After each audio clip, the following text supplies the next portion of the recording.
What's up, everyone? Welcome into DodgerHeads Daily, presented by DodgerBlue.com. My name is Jeff Spiegel, joined today by Sebastian Ibarra, here to break down last night's extra innings tough loss, here to talk a little bit about Yoshinobu Yamamoto versus Jordan Montgomery tonight, as well as a couple of the things that are big news stories in Los Angeles, notably Walker Buehler's rehab outing, Ryan Brasier's injured, Blake Trinan update, etc. Sebastian, let's talk last night, though. The Dodgers take a 2-1 lead into the eighth inning and can't hold on. Daniel Hudson blows the lead. The Dodgers regain it in the top of the 10th before Nabil Crismatt asked to get a second inning. Cannot do that. Gives up a home run to Christian Walker to lose this one. My initial question was, where was Evan Phillips? Robert said after the game, unavailable. That would have been 5 games in 8 days. So what do you make of obviously a weird game, the 2-hour delay on the front end? Montgomery's supposed to start for the Diamondbacks. Not. What stood out to you about last night's game as a whole?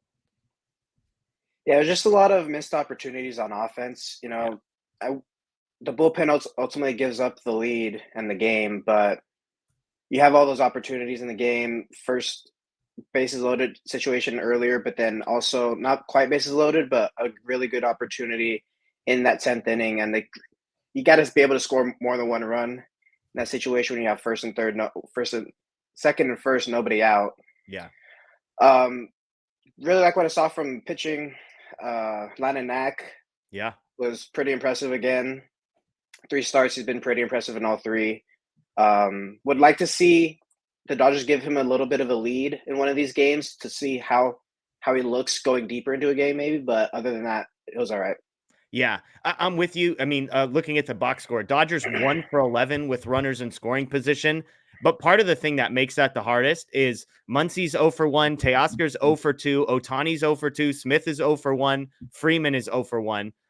So when Rojas goes 0 for 1, Pages goes 1 for 1, Kike actually gets the one hit, 1 for 2.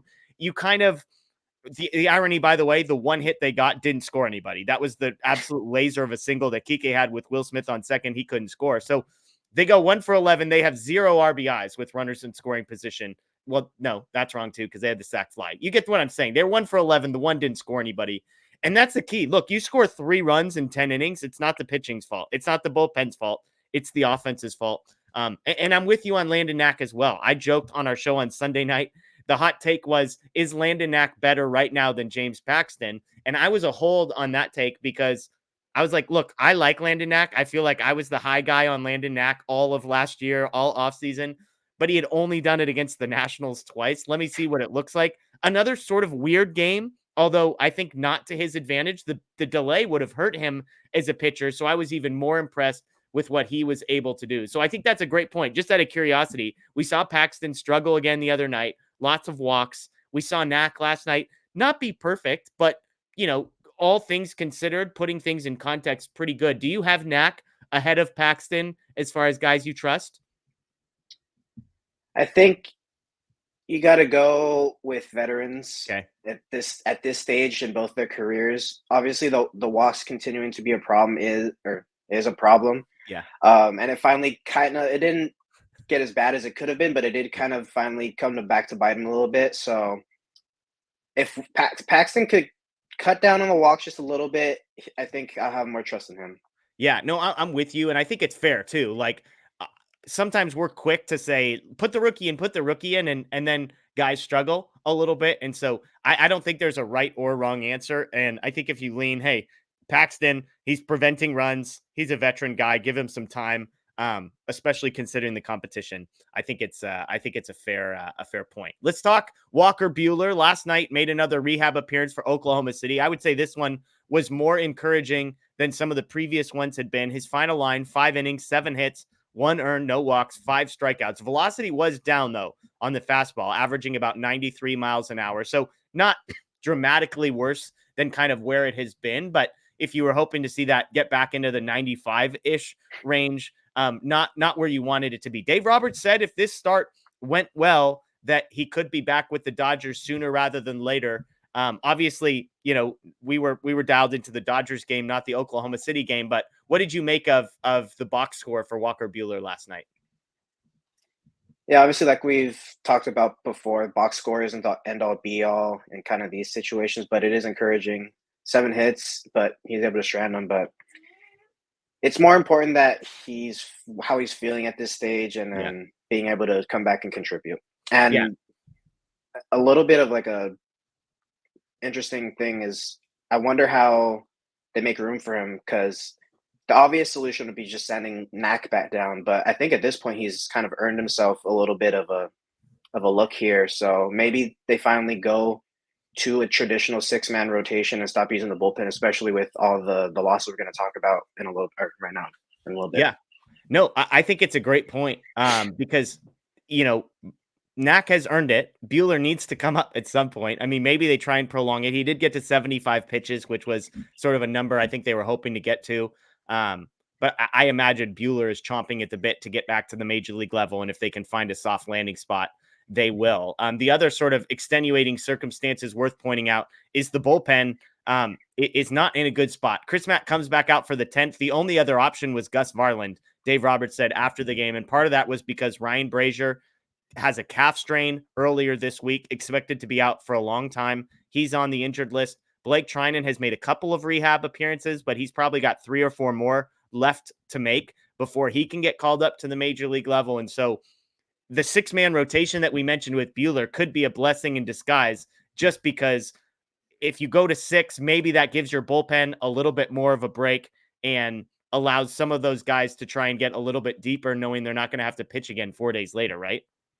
Right. With Go ahead. sorry, with Brazier, it is a little bit of a tricky thing where you have Joe Kelly in kind of an elevated role. He has been doing well as of late, and last night he put up another 0, but it's always like a little bit of a venture with him. So it'll be interesting how that plays out. And Trinan coming back will be a really good boost for the bullpen. Yeah, I mean, we did our bullpen draft on Sunday night, and Daniel Hudson was the first pick. He blew it last night. Grove didn't look awesome. Joe Kelly, always an adventure when Joe Kelly is out there. Brazier was a guy that you were sort of trying to buy stock in. Chris Matt, honestly, was one of those guys that you started to feel a little bit better about. He gets you a scoreless inning in the 9th, but gives up the home run in the 10th. So bullpen all over the place, but we'll see. The Dodgers will sort of figure that one out as it goes. Let's talk tonight briefly. Yoshinobu Yamamoto on the mound for the Dodgers. We know how good he has looked in his last few starts.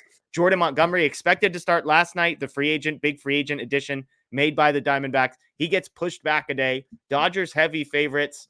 Do you think the offense is going to be able to bounce back? I mean, the pitching, sometimes the bullpen game can really mess with a lineup, seeing a different guy every single time, especially if you went in mentally expecting to see Montgomery. Do you think that now that they see a traditional starter, even if it's a really good one like Jordan Montgomery, that the offense bounces back tonight? Yeah, I have written something. I don't know when it'll come out, but also just seeing Max Muncy talk about how the Dodgers have been really staying within their approach, and that has led to their recent success. So I think that their improvement in that area and going up against a starter that you're studying for, and I think they'll be able to put a good offensive game together.